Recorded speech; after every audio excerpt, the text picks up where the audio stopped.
What's up guys, Jay-Z Aquatics here, and today I'm filming on the iPhone because we are headed out like 3 hours away to go get a fish and hopefully a lot more stuff, we'll see, but mainly just one fish. It's probably a little too much for one fish, but we're gonna do it anyways, no less. Another thing I want to touch on.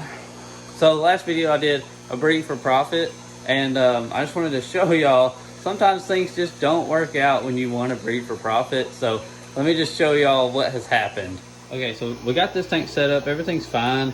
I actually had put one of the swordtails in here and she ate all her babies for no reason, whatever. I took her back out, put her back in here. But in here, we have sadly lost half our guppy colony and probably about 5 shrimp. I don't really know why, but I treated the tank with some stuff and it seems to be okay now. But we've got, I think, 3 males, 3 female guppies now. And then there's 4 baby fry still in here. But that's just to show y'all, sometimes stuff doesn't work out the way you want it. I just think my water parameters were just different from the guy I got them from. And these are the only ones that have prevailed from that. So, and that's just how it goes sometimes. But then again, all the plecos I have done just fine. Every pleco in this tank and every pleco in this tank, perfectly fine. And all the shrimp I got from the other store they're all fine, none have died. So, I really don't know. I mean, also, got this tank set up, it's a 20 gallon high, and I might set this one up.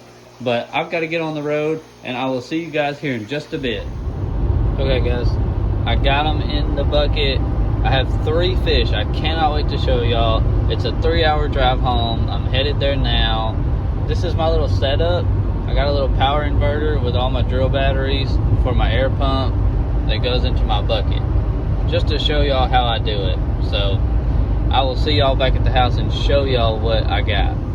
Okay guys, we just got them home. I got them in the bucket. I'm about to start acclimating them. I just wanted to show you what they are.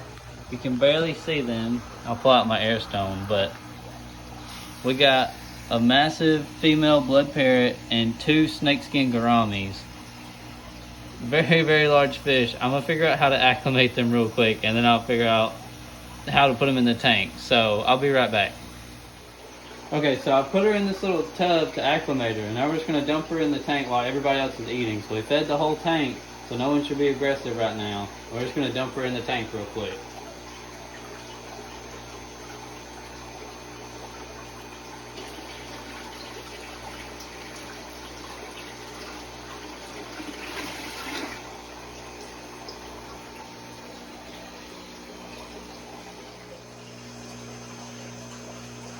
Okay guys, so I just put a bunch of water, like half the water in this bucket is from this tank to acclimate them.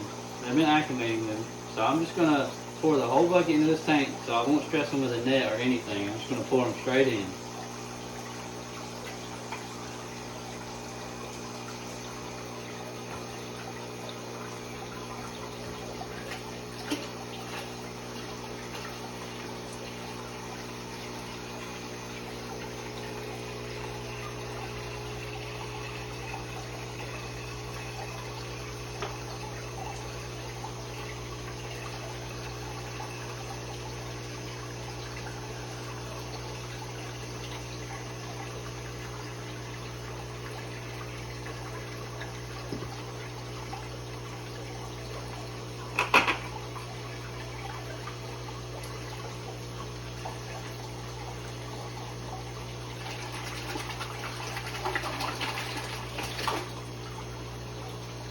And those are snakeskin gouramis. He called them giant snakeskin gouramis, but I think they're just regular snakeskins that have just gotten big because they can get up to 6 to 12 inches depending.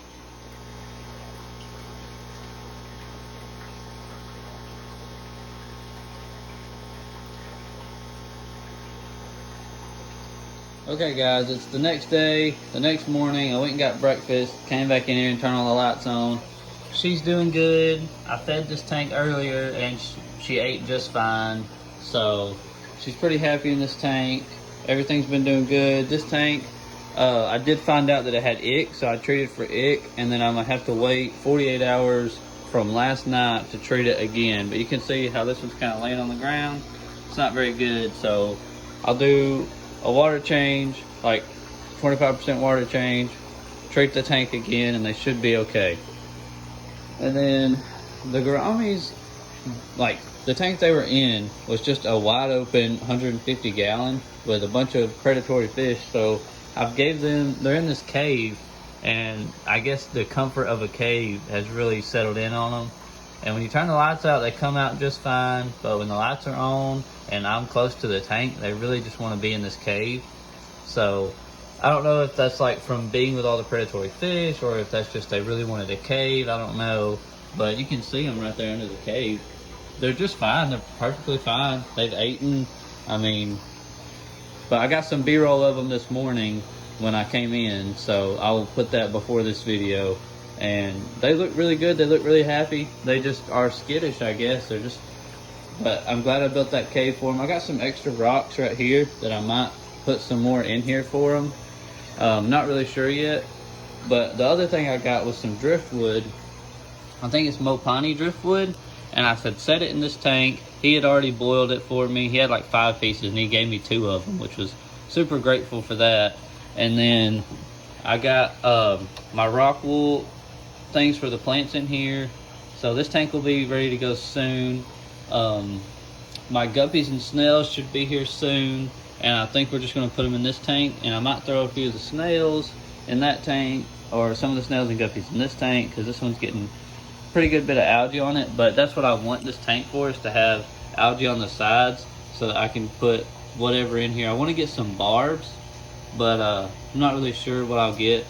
So, but that's just, I want this tank to be kind of algified on 3 sides and the front be clean. That's why I got that high powered light on it. So also the guppy grass really likes it. And you know, and if y'all know what this plant is, I think I can't remember if it's like dwarf sage, or I can't remember what it is. But if y'all know what that is and this is, then let me know. I cannot remember what the life of me is of this plant, but I have this one, and then I have another one of those in this tank back there. You can see it. And then I'm really kind of glad that my corkscrew valve is actually linking back up with itself and starting to grow. And there's one over there. I think all these are starting to shoot back up. So, and I did clean some of the mulm, but it's just so hard to clean the mulm out of this tank. And it doesn't bother the fish. So I also need to top this tank off of water. It's getting pretty low, so that should entice them to breed again. But like I said, this tank did have ick. I finally figured that out, and they didn't start showing it until yesterday. So I really don't know where it came from either. It could have been from his tank, or it could have been transferring him into this tank. I don't know where they got it from, but I also got this little 2.5 setup just in case I need to put something in there. But I did lose 3 more shrimp this morning. I mean, you can't even really tell that I lost any shrimp at all. There's so many. But that's like, I think we're up to like 8 shrimp lost now, and then 6 guppies. And hopefully I won't lose any more guppies. I don't know. But that's just a little update. I got some new fish, and they're doing great. Just wanted to show y'all. I wish these guys would come out a little more.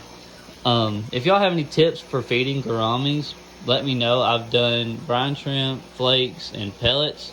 But if y'all know of anything else they'll like to eat, drop it in the comments down below. And if you made it to the end of the video, make sure to hit the like button, subscribe, the notification bell so you can see every video I post. And I will catch y'all in the next one. Thanks for watching.